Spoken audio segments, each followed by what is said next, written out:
While bulldozers are incredibly powerful, using them during snowstorms isn't without risks.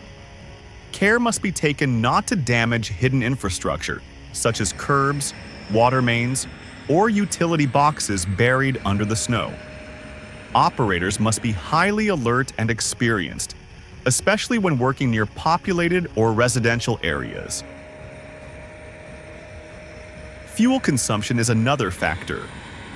Bulldozers consume significant amounts of diesel, which can be a concern both economically and environmentally.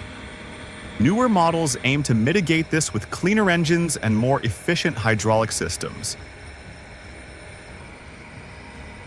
The unsung heroes of winter.